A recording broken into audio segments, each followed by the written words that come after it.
Salmo 13.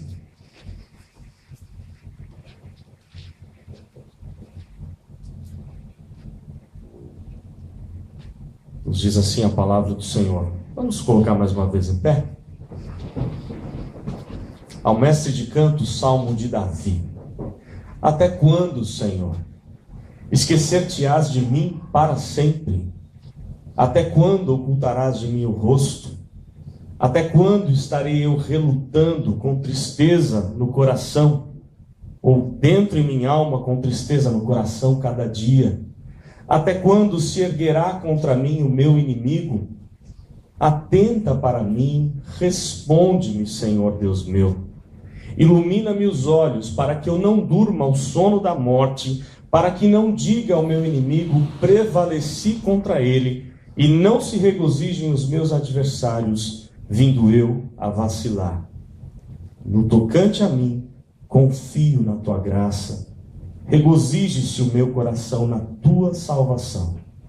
Cantarei ao Senhor, porquanto me tem feito muito bem. Oremos.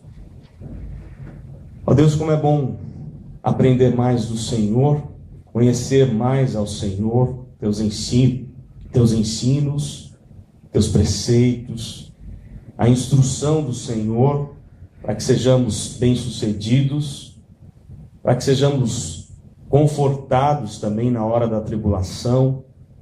E nós te louvamos, ó Deus, por tua palavra, te louvamos por esses momentos de culto ao Senhor, porque tudo é do Senhor, pertence ao Senhor, e mesmo assim o Senhor usa, ó Deus, esses momentos de culto para nos abençoar, para fortalecer nossa fé, nossa esperança e confiança no Senhor.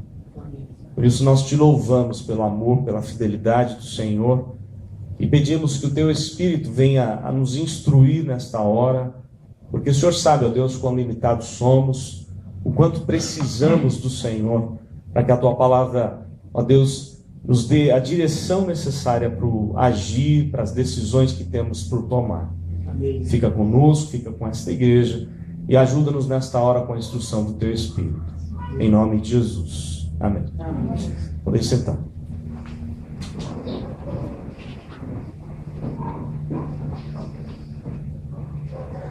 Em seu livro Quando Chega a Tristeza, Stanley Jones, um escritor cristão evangélico, ele mostra algumas lições preciosas para nós sobre como nós devemos proceder na hora da tribulação, na hora da tristeza, porque é inevitável, a tristeza virá sobre nós, né? Existem momentos ruins na vida, assim como existem momentos bons. Alguém já disse que se tudo está ruim, vai passar. Se tudo está bom, também vai passar. Ou seja, a vida é feita de altos e baixos. Nem sempre podemos estar lá no alto dos montes. Temos que passar por vales também. Temos que passar não somente por jardins, mas por desertos nessa vida.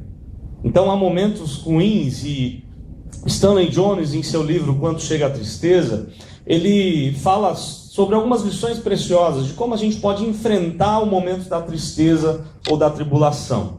E a tese principal, a defesa, a ideia principal desse autor no livro é a seguinte. Ele diz assim: quando o destino nos joga um punhal, há duas maneiras de segurar, ou pela lâmina ou pelo cabo. A ideia é de que muitas vezes as tribulações, quando nos sobrevêm, às vezes a gente não sabe lidar com elas. E em vez de aprender com elas e fortalecer nossa fé, tirarmos proveito da tribulação, a tendência nossa é ferirmos ou nos ferirmos ainda mais com as tribulações da vida. Por isso a gente precisa aprender um pouquinho mais sobre o que fazer quando chega a tristeza. A tendência nossa é cair numa autocomiseração, como que se dizendo: Senhor, o meu problema é maior do que qualquer outro. Ninguém sofre tanto assim como eu tenho sofrido. E a gente começa a entrar numa depressão, numa tristeza tão séria, tão profunda. E não é esse o propósito de Deus quando permite que a tribulação chegue à nossa casa, chegue à nossa vida. A ideia é que aprendamos, que cresçamos na fé, que confiemos plenamente no Senhor e que olhemos para Jesus. Porque Jesus passou as piores depressões, as piores tribulações no nosso lugar. Jesus experimentou toda a profundidade, toda a dor, toda a tristeza, para que eu e você pudéssemos erguer a cabeça e olhar para Ele. Ele mesmo disse isso: no mundo tereis aflições, mas tende bom ânimo, eu venci o mundo.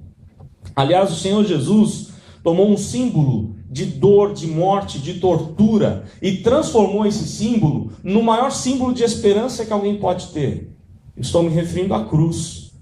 Quando no tempo de Jesus era sem dúvida alguma a morte mais dolorida, a tortura mais séria que alguém já pôde sofrer é morte ou pela morte de cruz. Mas o Senhor Jesus transforma a cruz em bênção, em esperança, em vida. Por quê? Para que todos nós pudéssemos ter a vida em Jesus. Mas, lamentavelmente, a gente passa por momentos difíceis na vida. E não foi diferente com os servos de Deus, não foi diferente com Jesus, não será diferente conosco. E aqui nós temos Davi passando por um dos momentos mais difíceis da sua vida. Segundo a maioria dos estudiosos, acredita-se que Davi está fugindo do seu próprio filho Absalão. No momento mais difícil, quando Davi não simplesmente tem alguém o traindo, mas é o seu próprio filho que o trai. E toma o reinado de Davi. Se você lembra, nas narrativas dos livros históricos, você lembra que Davi, ao sair de Jerusalém e ver que o seu filho está chegando, ele precisa fugir de Jerusalém. Ele sai com seus homens chorando, desesperadamente chorando, com tristeza no coração. E possivelmente seja este o motivo ou o contexto histórico desse salmo. Um momento de maior dor, de maior sofrimento do rei Davi. E Davi, ele é muito parecido com a gente. Aliás, quando nós lemos os salmos, nós nos identificamos como somos parecidos com os salmistas, não somente Davi, mas com todos os salmos. Parece que eles falam de algo que estamos vivendo, que estamos sofrendo. E é interessante como a palavra de Deus nos ensina, aqui nesse salmo, em tantos outros, e em todos os outros textos da palavra, como a gente deve enfrentar as tribulações, à semelhança de Davi e de outros servos do Senhor. Então eu queria compartilhar com a igreja o que fazer quando chega a tristeza. Como a gente pode aprender com Davi, a hora que vivemos num momento difícil da nossa vida, o que nós podemos fazer quando chega a tristeza. E a primeira lição que Davi nos ensina, que a palavra de Deus nos ensina, é que na hora que chega a tristeza, nós podemos e devemos lamentar diante de Deus. Lamentações ao Senhor.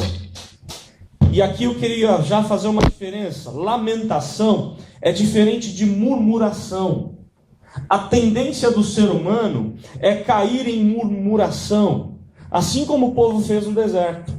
Não é isso? O que é murmurar? É não aceitar a vontade de Deus. É chegar para Deus, isso é idolatria inclusive, Chegar para o Senhor e dizer assim: Senhor, eu sei o que é melhor para a minha vida. Se eu estivesse no seu lugar, eu não deixaria que o Senhor permitisse passar por isso. Eu não permitiria que isso acontecesse ou que aconteceria com a minha vida.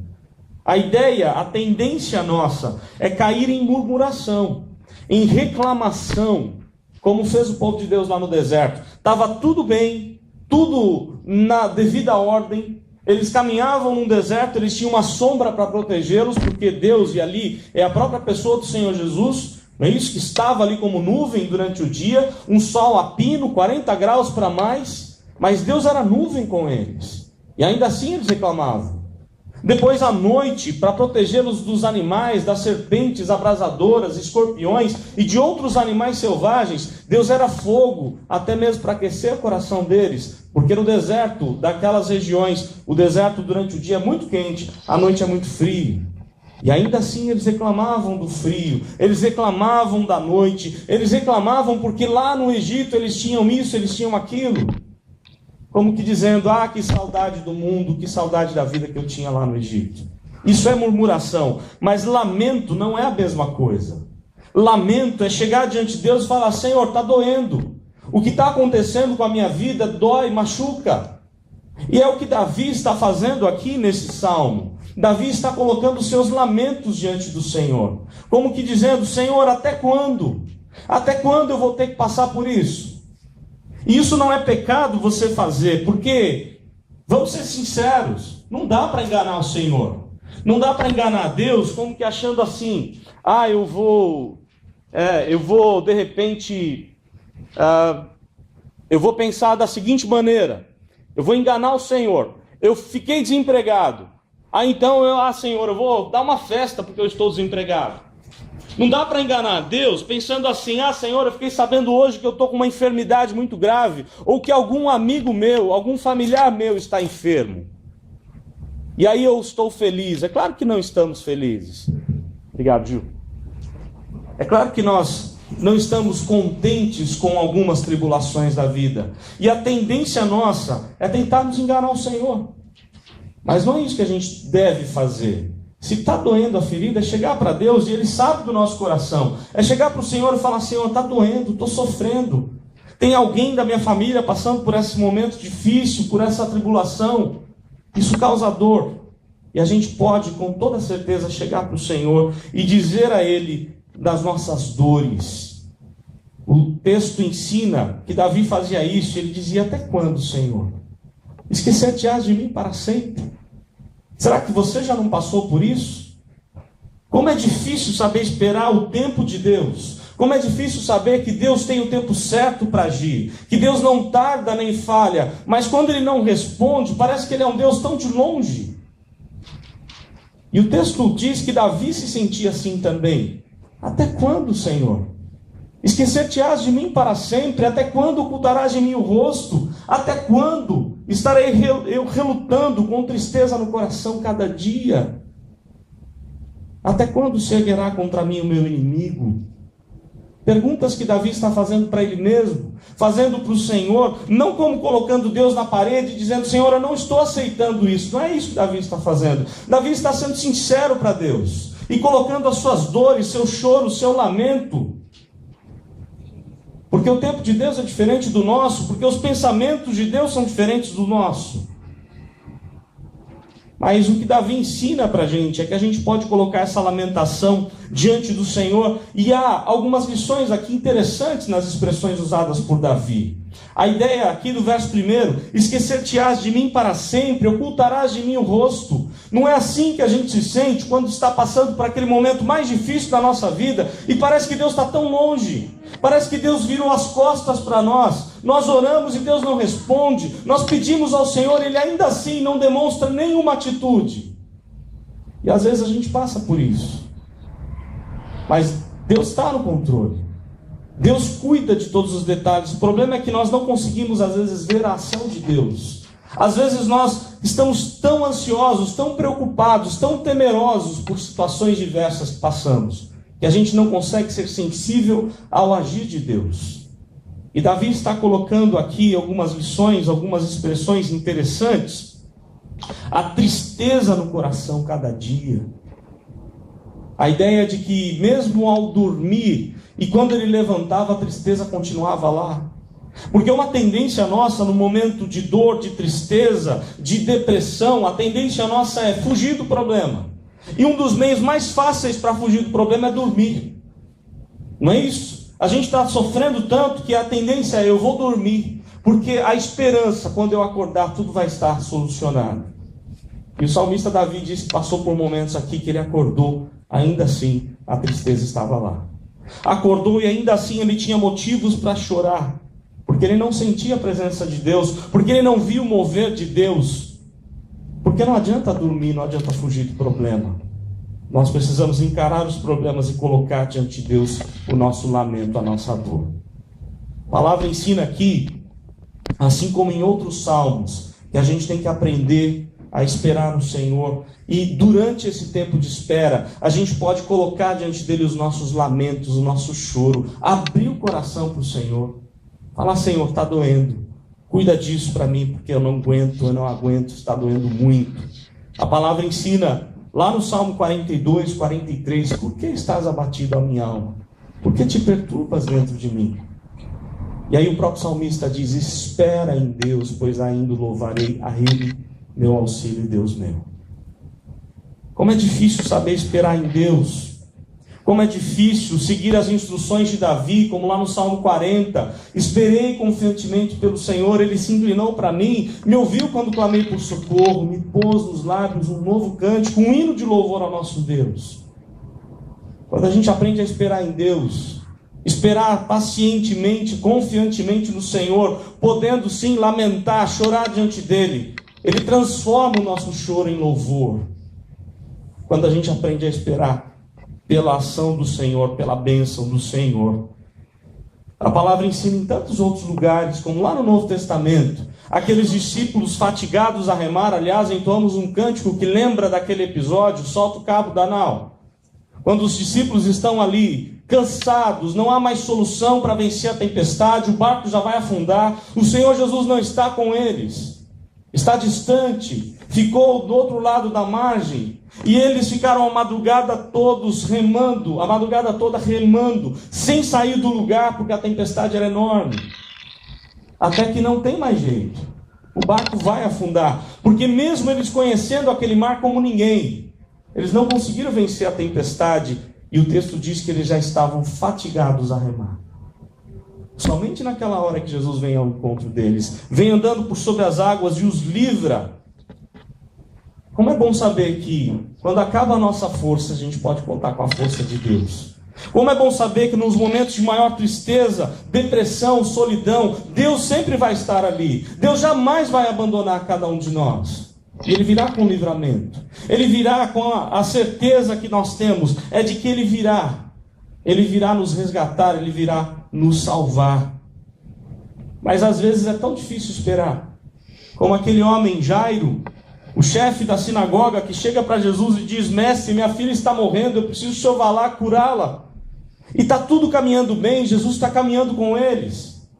Até que infelizmente chega uma mulher, infelizmente na cabeça de Jairo, chega uma mulher com 12 anos já, com hemorragia, toca em Jesus, e Jesus para a cena, uma multidão, possivelmente perdeu-se ali muitos minutos, porque Jesus quer saber quem o tocou. Claro que ele sabia, mas tinha um propósito para tudo isso. Eu fico pensando na aflição daquele pai. Minha filha está morrendo, e se o Senhor Jesus não for logo, ela vai morrer. E realmente vem a notícia dizendo: não importunes mais o mestre, porque ela morreu. E a palavra de Jesus para aquele homem, para aquele pai é: não temas, crê somente. Como é difícil crer somente, mas é a palavra do Senhor. Na hora da tribulação, na hora da dor, na hora do luto, na hora da enfermidade, não temas, creia somente. Creia que Deus é o Senhor e que Ele vai fazer aquilo que é o melhor para a nossa vida. Porque a palavra de Deus diz que Ele faz infinitamente mais do que tudo quanto pedimos ou pensamos. Mas é tão difícil viver em lamento. Aliás, a palavra de Deus em outro salmo ensina que nós não podemos só viver lamentando, porque quem sai andando e chorando enquanto semeia voltará com júbilo trazendo os seus feixes. A ideia é que eu não posso viver só em lamento, eu tenho que lamentar sim, eu tenho que chorar sim, se for preciso, para que aquela sementinha venha dar fruto, eu vou regá-la com lágrimas e vai virar um jardim, vai dar fruto, mas eu preciso andar e chorar, eu preciso trabalhar e chorar, eu preciso viver e chorar, eu não posso fugir do problema, eu tenho que encarar o problema com lamento sim diante de Deus. Então a primeira lição que Davi ensina é: o que fazer quando a gente é acometido aí por um momento de dor, de tristeza? A primeira lição é lamentar para Deus. Lamente-se para o Senhor, coloque essa sua dor diante do altar de Deus. Mas há uma segunda lição que o texto nos ensina, que é buscar a Deus. Buscar ao Senhor em oração, a partir do verso 3. Porque o texto diz assim: atenta para mim, responde-me, Senhor Deus meu. Ilumina-me os olhos para que eu não durma o sono da morte, para que não diga o meu inimigo: prevaleci contra ele. E não se regozije os meus adversários, vindo eu a vacilar. A ideia agora do salmista é: mesmo que eu tenha que lamentar, eu também vou buscar o Senhor. Eu vou clamar ao Senhor. Eu vou confiar no Senhor. E ele diz: atenta. Como que a ideia é: Senhor, olha para mim, olha para o meu problema. Olha para a minha situação. Olha para a minha vida. Atende-me, socorre-me. É um grito de desespero. Aliás, a palavra ensina que há alguns tipos de oração na Bíblia, e que nós, como crentes, precisamos aproveitar essa bênção de Deus, que é a oração. Existe aquela oração no geral, quando a gente fala as coisas gerais para Deus, comuns ao Senhor. Mas existe aquele momento de súplica, que é uma oração onde você fala os detalhes para o Senhor. Você dá o nome ao seu problema, você dá o nome ao seu pecado, você dá o nome à sua tribulação. E você chega para o Senhor e diz: Senhor, eu estou passando por este problema. E há o clamor, que é o grito de desespero, que além de dar nome ao problema, a dar nome à situação que você está vivendo, você grita desesperadamente pedindo: Deus, socorre-me, eu não consigo mais suportar. E é o que Davi está fazendo. Além de suplicar aqui, ele está clamando ao Senhor, dizendo: atenta, Senhor, atenta para o meu problema, socorre-me, responde-me. Porque é tão difícil nessa hora perceber que Deus está respondendo. É tão difícil nessa hora perceber que Deus está agindo. É tão difícil nessa hora lembrar de textos como o de Paulo aos Romanos: todas as coisas cooperam para o bem daqueles que amam a Deus, daqueles que são chamados segundo os seus propósitos. Como é difícil ver as respostas de Deus no momento tão difícil da vida. Ilumina-me os olhos.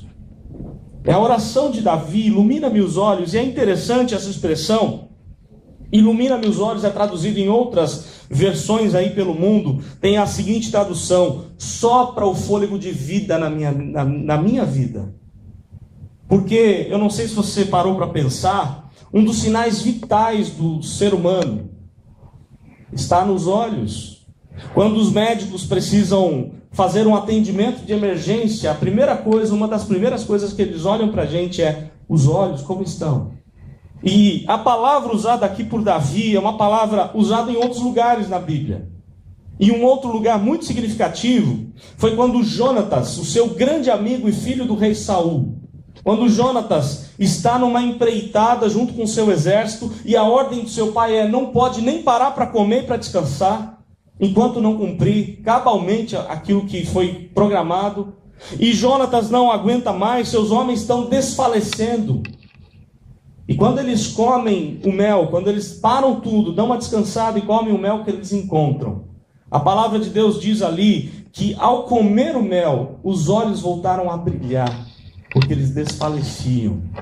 E a palavra é a mesma que Davi usa aqui, como que dizendo assim: Senhor, há momentos na nossa vida, e o momento que eu estou vivendo, os meus olhos não têm brilho, não há esperança, não há solução. Em outras palavras, ele está pedindo: Senhor, enche de novo meus olhos de brilho, enche de novo meu coração de esperança, de confiança, da certeza de que o Senhor há de fazer o melhor para a minha vida.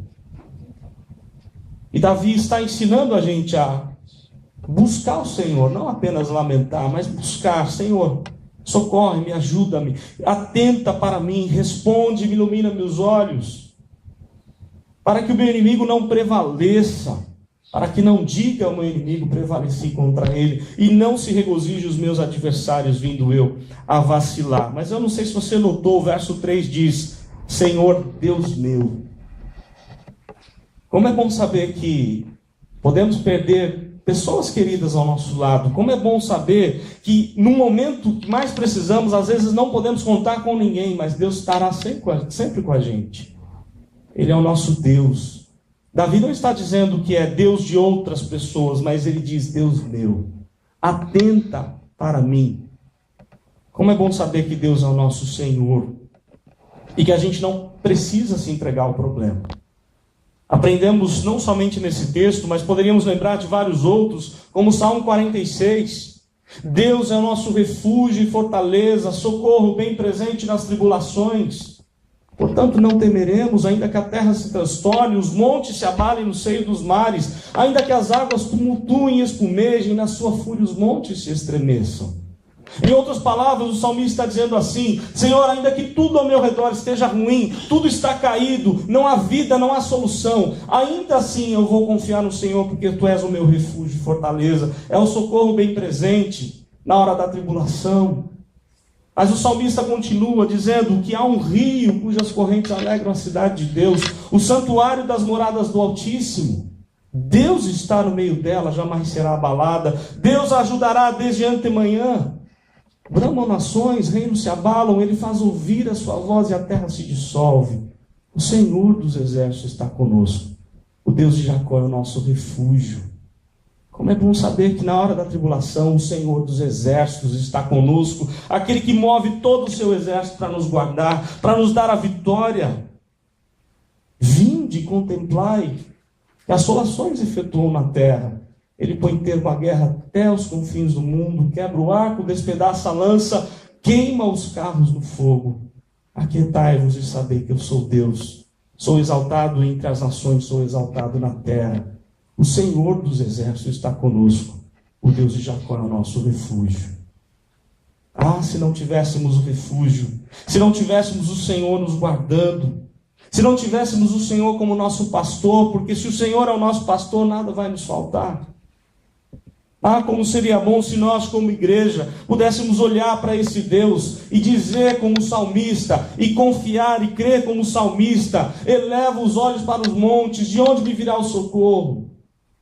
E a gente poder ver que o socorro vem do Senhor, Criador do céu e da terra, que jamais dormita, que jamais cochila.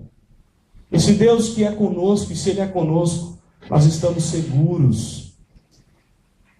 Tantos textos da palavra de Deus, tantos salmos poderíamos citar, mas eu queria apenas deixar mais esse, de Mateus. Quando antes de partir o Senhor Jesus disse: todo poder e autoridade foi me dada no céu e na terra. Depois ele diz: eis que estarei convosco até a consumação dos séculos. O que eu quero dizer é que Davi tinha motivos para crer no Senhor. Deus já tinha feito grandes milagres na vida de Davi. Só que nós temos muito mais motivos para crer no poder de Deus do que Davi. Porque Davi não viu tudo que aconteceu, nós vimos. Nós temos a palavra completa, nós temos tudo aquilo que Jesus fez por nós na cruz.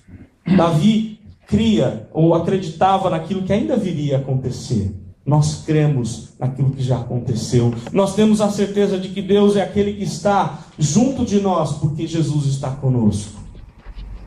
A palavra ensina que eu posso lamentar, eu posso buscar o Senhor, mas além disso eu tenho que confiar na graça de Deus.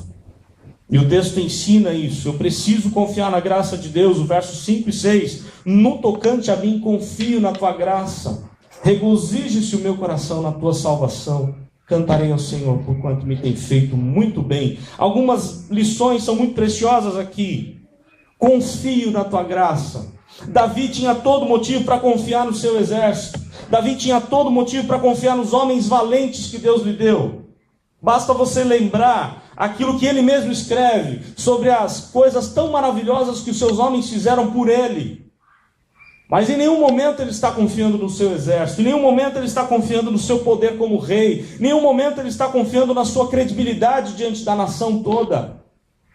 Ele está confiante na graça de Deus. Ele sabe que é Deus que vai agir. Ele sabe que é o único Deus que pode resolver o seu problema, mais ninguém. Não é o seu prestígio como rei, não são os seus recursos como rei, mas a graça de Deus. E ele diz: no tocante a mim, confio na tua graça. Em outras palavras, Senhor, mesmo que está sendo difícil, mesmo que eu não consiga ver o teu agir, mesmo que eu tenha pensado no meu coração, até quando o Senhor vai se esquecer de mim? Mesmo assim, eu vou confiar na tua graça. No tocante a mim, eu confio na tua graça. A graça é a prova do amor de Deus. A graça é esse favor que Deus tem, ou que Deus faz por nós, e que fez quando enviou Jesus para morrer no nosso lugar. Se Deus deu o melhor, se Deus deu Jesus, Ele vai dar a solução sim para o nosso problema. Se Deus deu Jesus, Ele deu o seu único filho, Ele vai poder sustentar a gente na hora da tribulação. A palavra ainda ensina que a nossa alegria não pode estar firmada nas coisas dessa vida. Mas ele diz, o verso 5, regozije-se o meu coração na tua salvação. O inimigo pode tirar tudo de nós. As pessoas ao nosso redor podem tirar tudo de nós. Mas jamais vão poder tocar na coroa imacessível, incorruptível, que é a herança da nossa salvação, conforme Pedro põe na sua carta. Nós passamos por tribulações, podemos até ficar contristados, mas ninguém pode tocar na herança da salvação que está em nós. que nos foi concedida pela graça de Deus. Também a palavra ensina assim, no final do Salmo: cantarei ao Senhor, porquanto me tem feito muito bem. É interessante como ele começa o Salmo, é interessante como ele termina o Salmo. Ele diz, até quando? E agora ele termina dizendo, o Senhor me tem feito muito bem. Tem um hino do nosso hinário que diz assim, conta as bênçãos e verás surpreso o quanto Deus já fez. A tendência nossa é cairmos numa autocomiseração e dizendo, Senhor, o Senhor não olha para mim, não olha para o meu problema. Mas se a gente começar a contar as bênçãos, a gente vai ficar surpreso de ver o quanto Deus já fez. E nós vamos adquirir força, sim, trazendo à memória aquilo que nos dá esperança. Nós vamos conseguir forças para saber, se Deus é conosco, eu vou vencer. Mesmo tendo que passar por tribulações, eu posso contar com as bênçãos, eu posso cantar ao Senhor.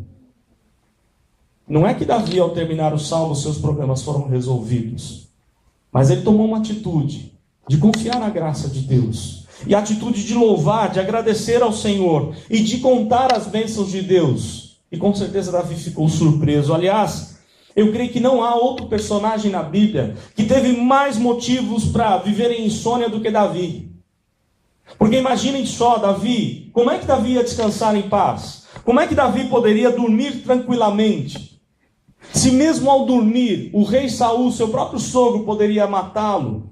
Exércitos inimigos de todas as nações vizinhas queriam a cabeça de Davi. E agora o seu próprio filho quer a sua cabeça. Mas tanto no Salmo 3 quanto no Salmo 4, Davi diz assim, em paz me deito e logo pego no sono, porque só tu me fazes repousar em segurança. Eu não sei se tem algo na sua vida que está tirando o sono. Eu não sei se há algo na sua vida que está te preocupando muito. Talvez algum problema lá na sua casa. Talvez no seu relacionamento, no seu casamento. Talvez algum problema com um filho seu afastado do Senhor. Algum problema de enfermidade. Algum problema financeiro. Tantas coisas que nós podemos ser acometidos. Mas o que eu sei é que nós podemos contar com Deus. Nós podemos cantar ao Senhor porque Ele tem feito muito bem. Ele nunca erra. Deus nunca erra. Deus sempre fará o melhor na nossa vida. E a gente pode sim derramar-se diante de Deus, mas com a certeza de que não só vai ficar em lamento, não só vou lamentar, mas como eu vou buscar e eu vou confiar na graça desse Deus. Eu queria que você agora fechasse um pouquinho seus olhos. Eu queria que você estivesse refletindo um pouco o momento que você está vivendo. Eu queria orar pelo seu problema. Coloque isso diante do altar de Deus. Deus é o único que pode dar solução. Nós não temos forças, não temos dignidade para superar as tribulações da vida, mas temos um Deus gracioso e a gente pode confiar nessa graça dele. Por isso, coloque diante do Senhor o seu problema. Ó Deus, como é bom saber que o Senhor jamais se esquece de nós. Mesmo quando, no momento de tribulação, parece que o Senhor está tão distante, está tão longe, parece que não olha para o nosso problema. Nós sabemos que tudo isso é um engano do nosso coração. Porque nossas emoções nos enganam, nos tornam ainda mais frágeis. Mas a tua palavra ensina que o Senhor quer fazer infinitamente mais do que tudo quanto pedimos ou pensamos. Por isso, ajuda-nos, ó Deus, a dependermos mais do Senhor, a clamarmos, a suplicarmos ao Senhor, a chorarmos também diante do Senhor, mas acima de tudo a confiarmos na graça do Senhor. Ajuda-nos, ó Deus, na hora da tribulação. E o Senhor é o único que sonda os corações aqui. O Senhor sabe que cada um que aqui está, que veio neste lugar nessa manhã, o Senhor sabe a situação de cada um dos teus servos aqui. Talvez existem problemas impossíveis aos nossos olhos, mas Tu és o Deus do impossível. Tu és aquele que move todas as coisas, que transforma as maldições em bênção, que transformou a cruz, lugar de morte, em vida. Transforma, ó Deus, os desertos do Teu povo em jardins floridos, porque o Senhor sabe o quanto eles têm chorado na Tua presença, quando essas sementinhas tão secas estão sendo regadas pelas lágrimas, mas lágrimas confiantes, certas de que o Senhor há de fazer muito mais do que a gente imagina, e que o Senhor tem propósitos em toda a nossa tribulação. Por isso ajuda, Deus, este povo, Teu povo aqui, a superar as tribulações, a confiar que cada vez que a nossa fé é provada, o Senhor está dando uma chance para a gente crescer, confiar mais no Senhor. Por isso cuida, Deus, deste povo, cuida desta igreja, para que ela seja luz neste local, e que todas as pessoas aqui ao redor, os vizinhos, possam ter sede do Senhor e vir, ó Deus, a conhecer a água da vida, que é o Senhor Jesus. Por isso abençoa todo o ministério, todo o trabalho desta igreja. Oramos em nome de Jesus. Amém. Amém.